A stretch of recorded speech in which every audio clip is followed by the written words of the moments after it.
CEO last spring, and joining us now in an exclusive interview right here is Howard Phillips. Nice to see you, sir. And incoming CEO, Laxman Narasimhan. It's great to see you this morning. Thank you for being here. Thank you for having us. And I should say we were talking about your name and the idea of pronouncing it, by the way, on Laxman. But then you said there's an easier way to do it. There's an easier way to do it. I have a barista name. You have a barista name? Which I give to baristas when I go to the store, and it's just Lax, L-A-K-S, Lax. Lax. And they love it, and they like it, and they never get it wrong. They never get it wrong.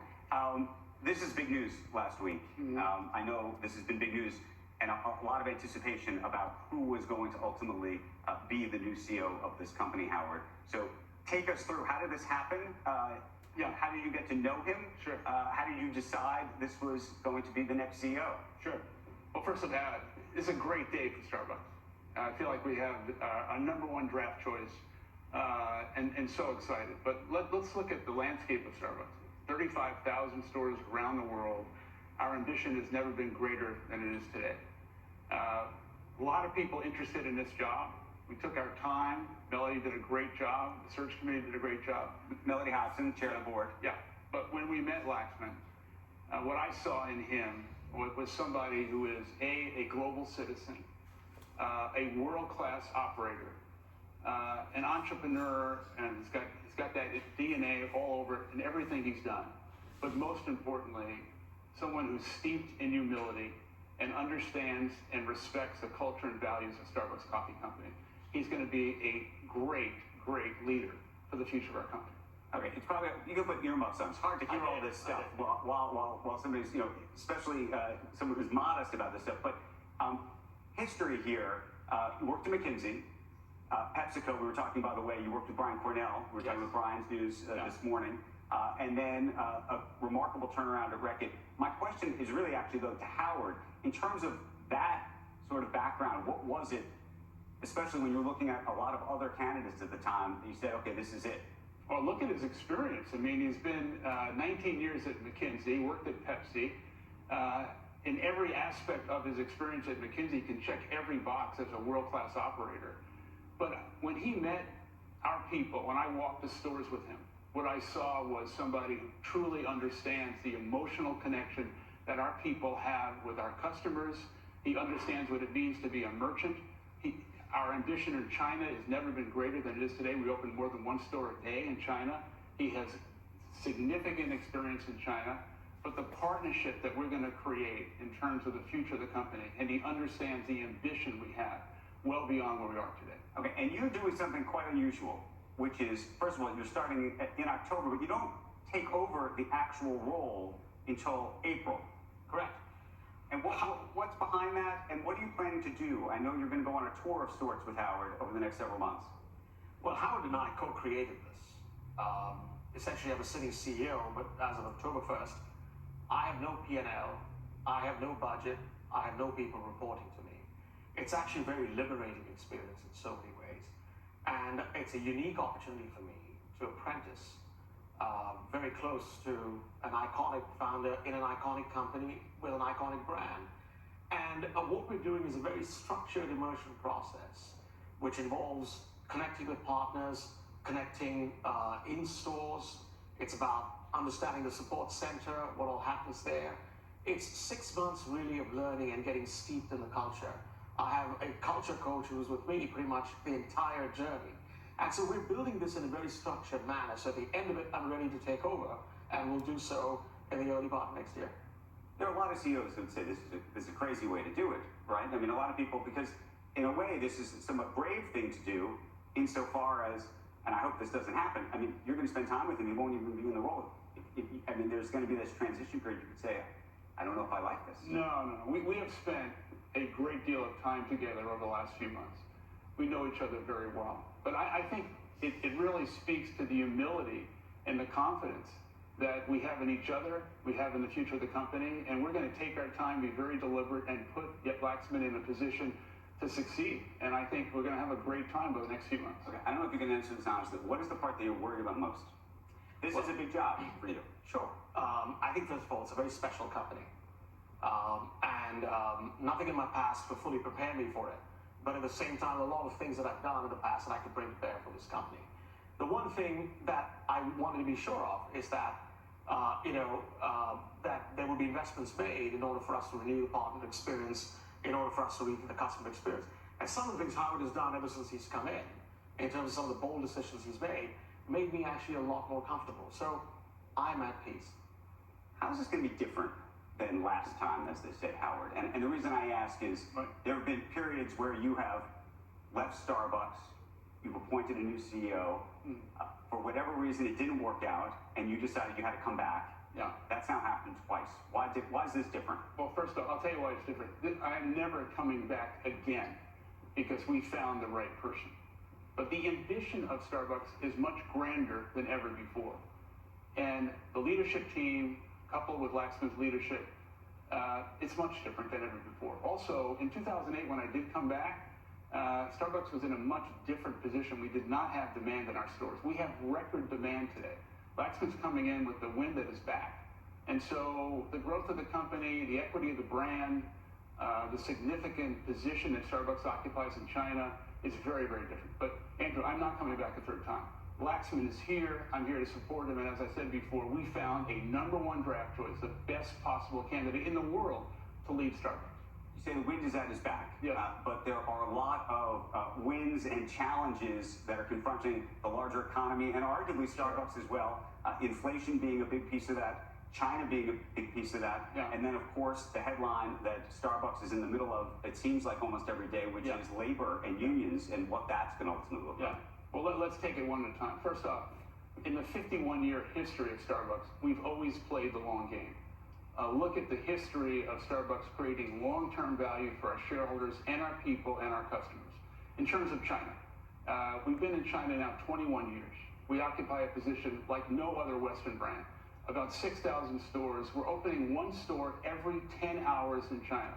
The situation in China is opening up. So our position there, China will be much larger than the U.S. when we're all said and done. In terms of inflation, we've operated with inflation and that headwind many, many times. It's going to come down, and we're doing fine. In terms of the union, it's very simple. We have a different vision for our people and the customer experience than a third party. That's simple. What's your experience with unions, by the way? I haven't started here, of course. I have worked in a variety of manufacturing environments, and in a manufacturing environment, you clearly have unions. And so, have I had experience working with them? Yes. But are you pro-union? Are you anti-union? How do you feel about unions? Let me tell you a small story. When I came to meet Howard, I spent a weekend with him. And this weekend, we spent the first day just together, he talking. And he took me to the outlet here that actually makes drinks. And I met Nisha, who's a partner. And Howard said, "You've got to try one of our new things." So I tried the vanilla sweet cream cold brew. It was an amazing product. I loved it. Sunday morning, he took me to Pike Place of that weekend. Nisha was there. This is the original Starbucks. The original Starbucks. And Nisha was there. And she said, "I remember you." And she probably remembered me because Howard had said I was his friend. And I said, "I'll have my espresso doppio macchiato with a little bit of hot milk on the side." She made it for me. Now, I'll tell you something. I'm here looking, obviously, for some places as well as some care for my mother. But I went to the Pike Place store yesterday morning, and Nisha was there. And you know what she told me? She said, when the announcement came, I pointed out that I know this guy. That moment of connection over a cup of coffee is what this company is about. And I have to tell you one thing, that there are a lot of things that have happened over the last couple of years with COVID. There's been such a grand disconnect. We have a promise we've made to our partners. It's core to this company. And the reinvention of the partner experience is at the heart of what we're doing.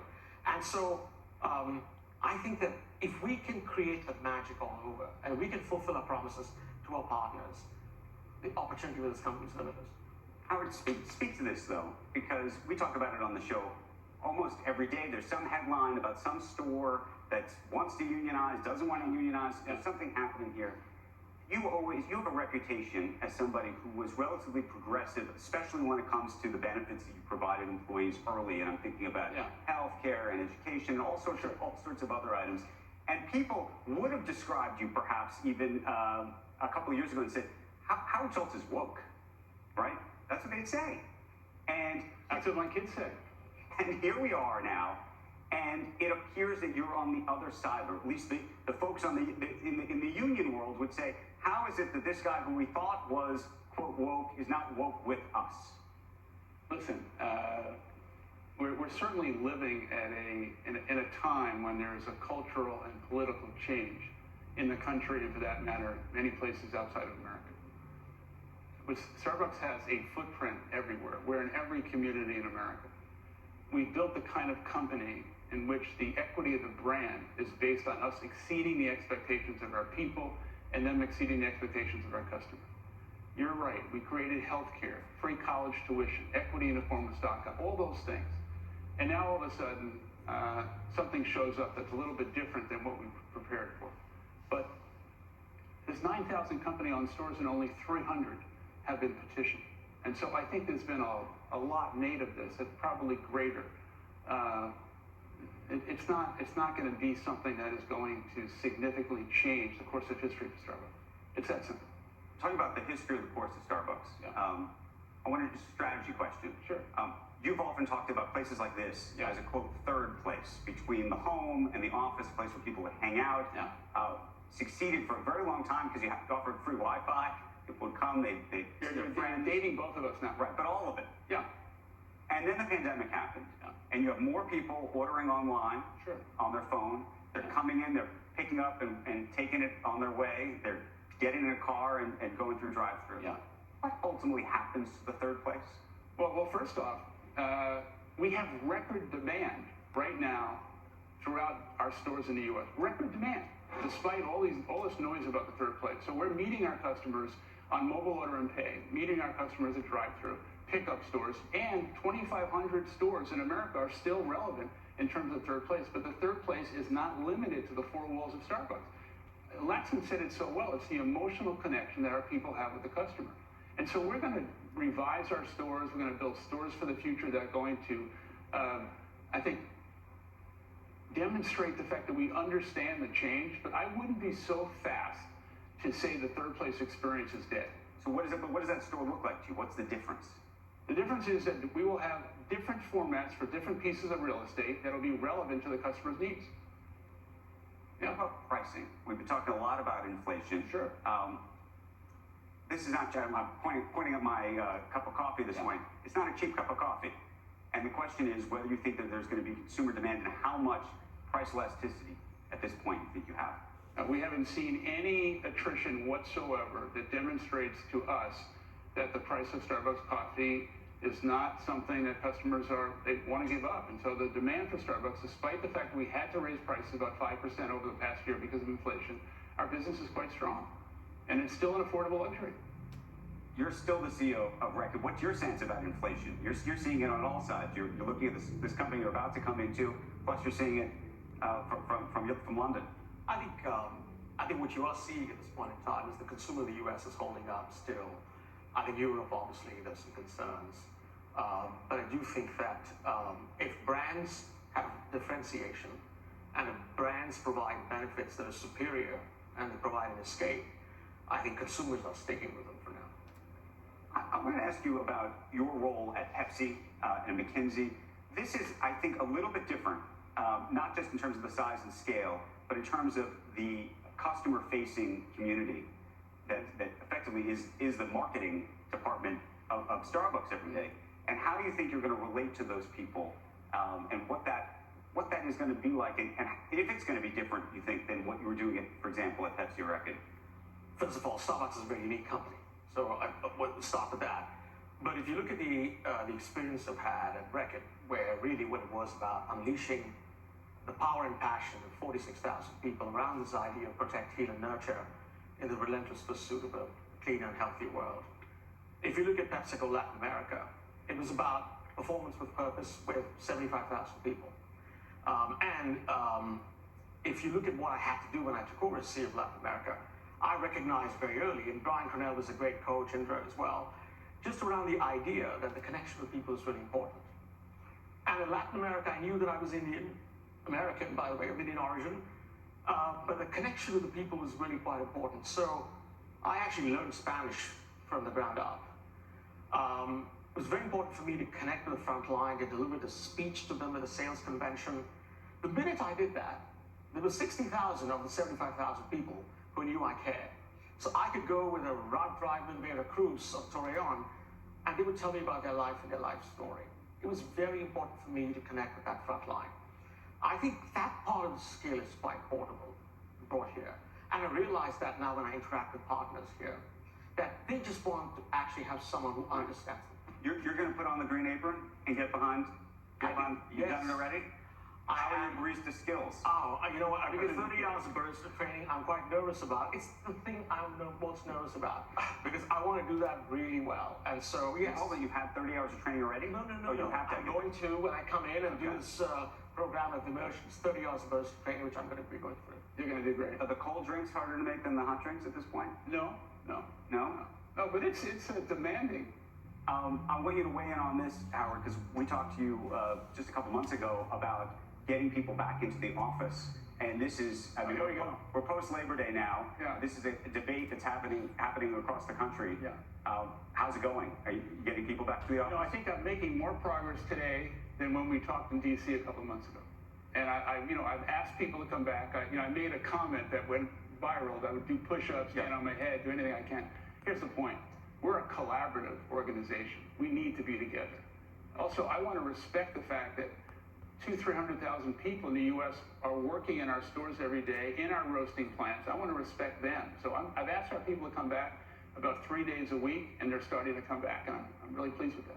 Do you have a similar view? Are you allowed to not have a similar view about the office? I will have my view. And I think over time, as soon as I join, I will get a much better read on what it is like. But yes, I will absolutely be talked about. I want to make one point that you brought it up earlier, but I want to make it more definitively. After we go through this 5-6 month period, there will be one leader at Starbucks, and it won't be me. It'll be Laxman. And so I'm here to coach, support, do everything I can, but Laxman will be the definitive decision maker and CEO of Starbucks Coffee Company. Two more quick questions. Kevin Johnson. Yes. When he took over, you had left the company and had left the board as well. Yeah. And so that part is different. You're going to stay on the board. I'm staying on the board, working with Melody and the board to do everything we can to support Laxman, and I'll be here when and if he needs me. And that's different. That's different. Yeah. What's your favorite coffee? Espresso doppio macchiato. That's Love it. And I that's just like fancy. That's like fancy. It's not fancy. It's my way of replicating what South Indian coffee is. It feels and tastes the same. South Indian coffee is, by the way, how big Starbucks in India now? 350 stores, and you should see what happened about the announcement in India. Oh, there have been many memes. I've had many suggestions like you would not believe. What kind of memes? What are we talking about? And we're talking about, how proud people have been. But the memes being new coffee? Well, I've got a lot of suggestions. Of what I need to do. Okay, well, I come from the hometown of Pune, where all the stores close from 1 to 4, and they've been telling me that I should shut all stores from 1 to 4 in honor of my hometown. That's not happening, by the way. Okay. Howard, we're going to call you Lax. We appreciate it very, very much. Congratulations. And I know that you guys are going to be doing a lot next week with being invested. And thanks for coming to Seattle to do this. Really appreciate it. Thank you. Congratulations. Thank you. Joe, back to you.